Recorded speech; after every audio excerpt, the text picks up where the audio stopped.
I got a number for you, 13. Only 13 instrumentals have hit the #1 spot on the Billboard Hot 100. Of those 13, you may have guessed most are from movies or TV shows, but out of that small list of 13, there is only one rock instrumental that hit #1 in all of music history. And so the monster was born. And we got the goods. Up next, the rocker who wrote and performed this song tells us the story and a fabulous mini documentary coming up on Professor of Rock. Hey music junkies, Professor of Rock always here to celebrate the greatest artists and the greatest songs of all time. If you were raised on radio, you're going to dig this channel.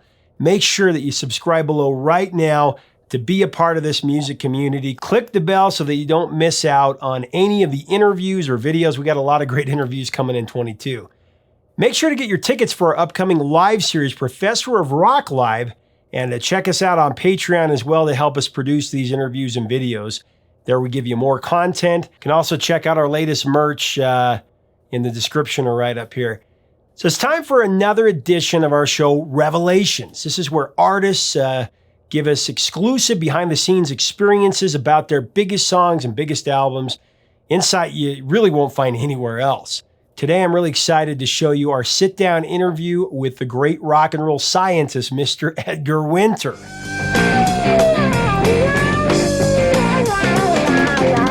One of the most interesting interviews that I've done.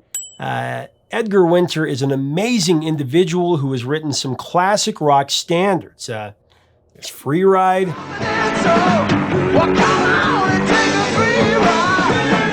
And today's focus, the rock instrumental Frankenstein.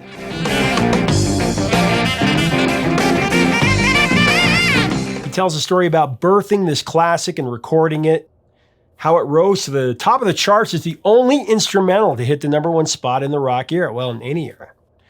There have been, like I said, 13 instrumentals that have gone to #1, from the theme from A Summer's Place by Percy Faith in 1960.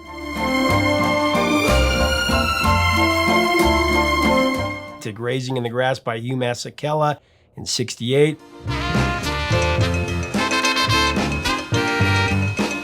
To The Hustle by Van McCoy in 75. There's also Star Wars theme Cantina Band by Miko.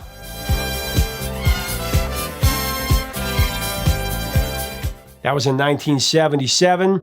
And of course, the Miami Vice theme by Jan Hammer in 1985.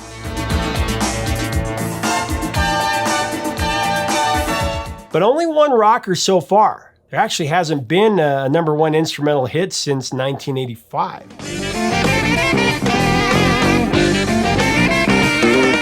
So let's get right into it. Here's the story from Edgar Winter, and as we go into this mini documentary, I do want to thank our sponsor, Zenni Eyewear, the glasses that I'm wearing right now.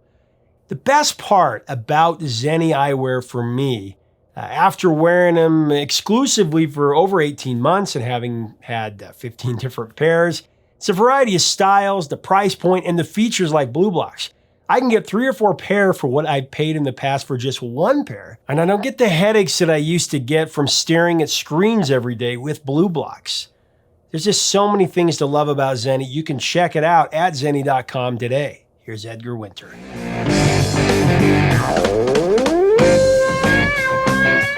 Let's talk about arguably the greatest rock instrumental of all time in Frankenstein.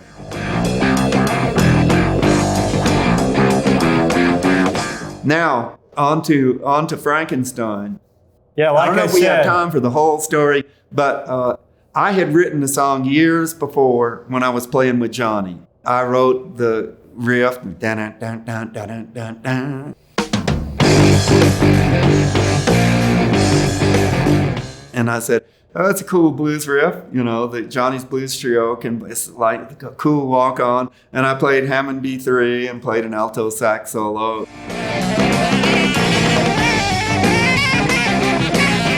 And then we had 2 sets of drums on stage, and I played a dual drum solo with his drummer, Red Turner, and we called it the Double Drum Song because of that.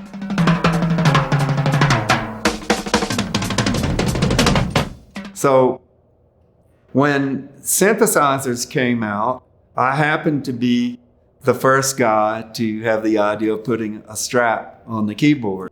And you invented the keytar. I had, well, yeah, people started calling it that. I didn't call it anything, but I just was really frustrated being stuck behind a big bank of keyboards and nobody can see what you're doing. It's just, I want to get out there and boogie. Yeah. As everybody can see what you're doing.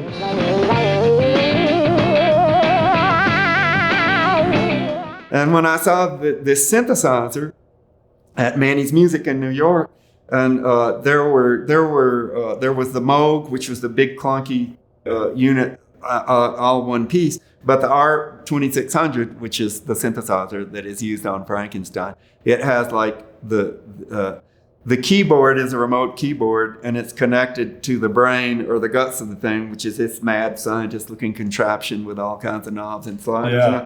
So the keyboard, I said, it looks like you could just, put a strap on that and play it like a guitar.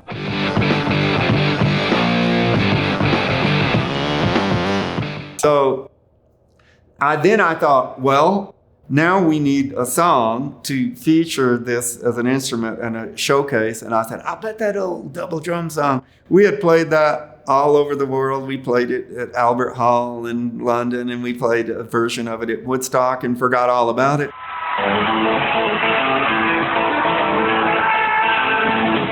I said, I'll bet that would sound great with this subsonic synth bottom. And so we worked it up and put it into the show. And it was just like the first time I walked out on stage with the keyboard, it was just one of those rock and roll moments. I said, oh, this is really cool.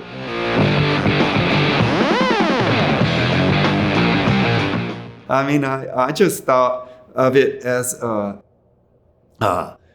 way to get out from behind these keyboards. It never occurred to me that it would be such a powerful image.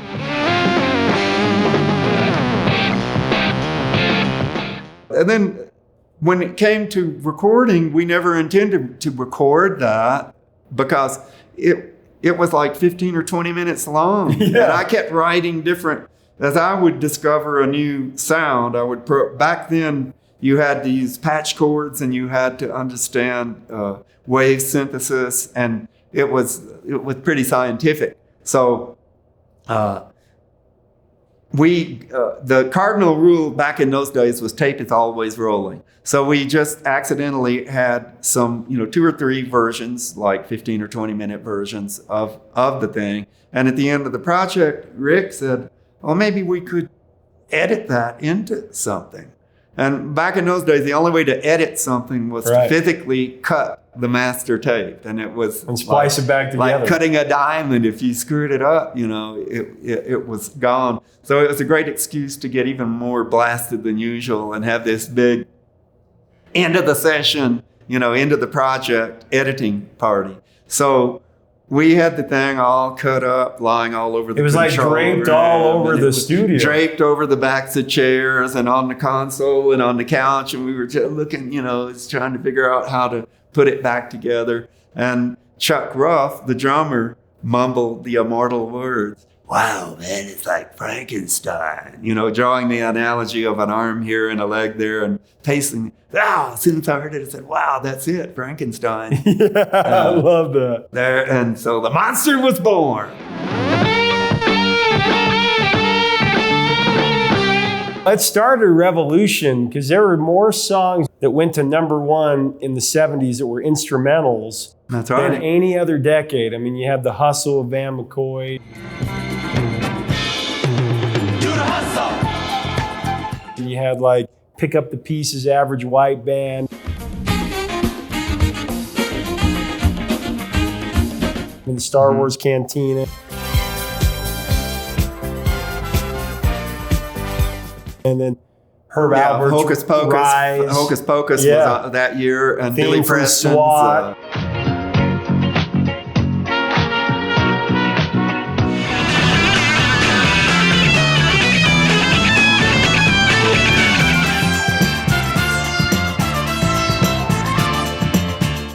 all that stuff. Yeah.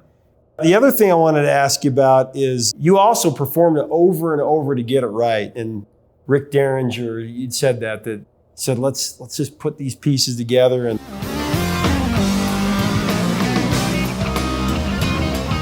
wasn't supposed to be a single. That's what's so cool about it. Because it was the B-side. Hanging around, right? Free Ride was all along. We thought, that's a song, that sounds like a radio song. Yep. I can imagine driving along, and hearing Free Ride. Seemed like a great car song. So, we released the album, we released Free Ride, it went and then so we went on to the next, and the next, and the next single. And finally, I don't remember if it was like the third or fourth release, and we had just about given up, thinking, well, might as well go on to the next. So I think it was the B-side of Hanging Around. I'm not sure.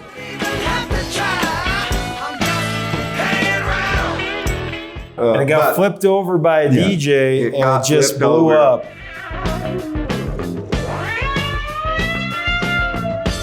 And it started getting play on the FM underground college stations. And then there was one station that broke it, and they kept wanting a shorter and shorter version. And so we kept editing it even further.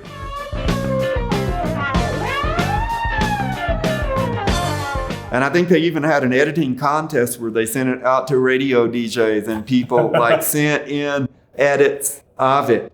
But it is the perfect example of whenever anybody asks me if I have any advice for new, people that are just starting out, it is always to play the music that you love, the music you really feel in your heart, the music that makes you happy.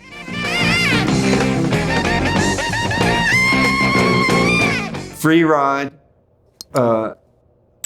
We always believed in, and it was, in a sense, like we were trying to write a hit. Right. We were trying to, and then Frankenstein was this thing that we never even intended to be on the album. That was just because we just loved playing it, and it was fun.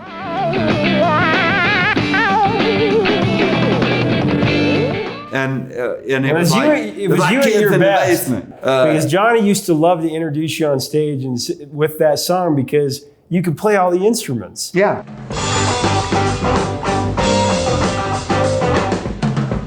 Yeah. Like I thought the radio was broken because of the doo-doo-doo-doo, you hear that coming out and you're like, what's going on?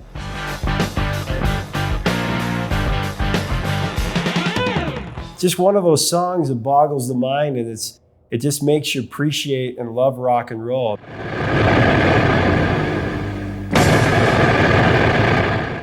Was Moby Dick ever an inspiration?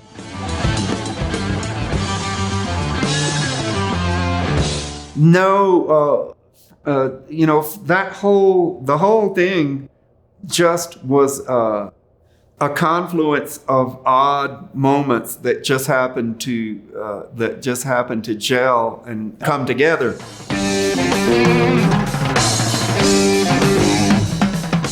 It's not like I got the idea and then figured out a way to bring it into reality. It was just something that that seemed to take on a life of its own and fall into place.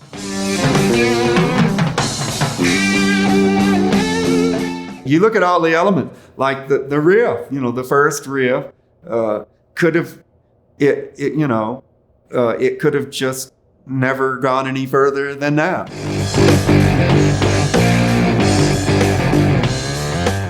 Performed it, I could have never thought, just seen the synthesizer and said, hey, I can put a strap on that. None of those things, didn't, necessarily had to happen, but they all came together in such a way. Number one hit too. Yeah, went to number one. And then we re-released Free Ride. I put a little synthesizer on it, and and it was a huge hit. So go figure.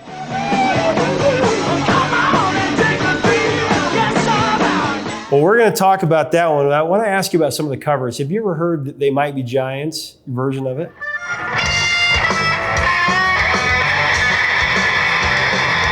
Of Frankenstein? No, I don't think so. Yeah, so They Might Be Giants has a great version. Fish. I've heard Fish. You heard Fishes.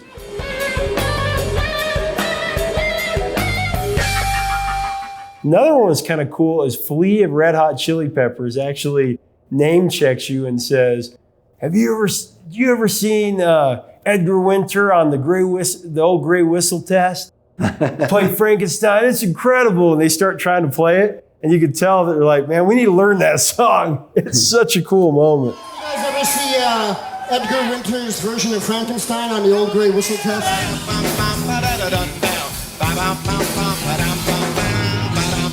But it's been so used in pop culture too. The Simpsons, did you ever see when they used it on The Simpsons? Yes. TV show? Yeah, And the that- Halloween special, yeah. Gentlemen, say hello to the second base mobile. Wicked! Zombie montage. And That's My Boy, and And Paul Blart Mall yeah, Cop yeah. 1 and 2. So he must be a huge fan. Eyes on the prize. And don't worry, I will edit out the sweaty parts. Tropic Thunder, Wayne's World. He was even on a Tiger Woods. Dave Grohl Yeah. talks a lot about Frankenstein. It's one of his inspirations. Hard on Magic Man, when it goes into that instrumental break, you can tell there's a little bit of inspiration there from you guys because there's a da-na-na-na.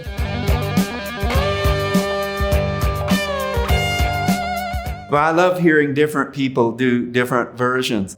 One of the coolest ones I've ever heard was we did a show and the opening act was like a doo-wop group, and they did an entirely vocal version with mouth drums and everything. I've and gotta I got see them to sing. It is the coolest.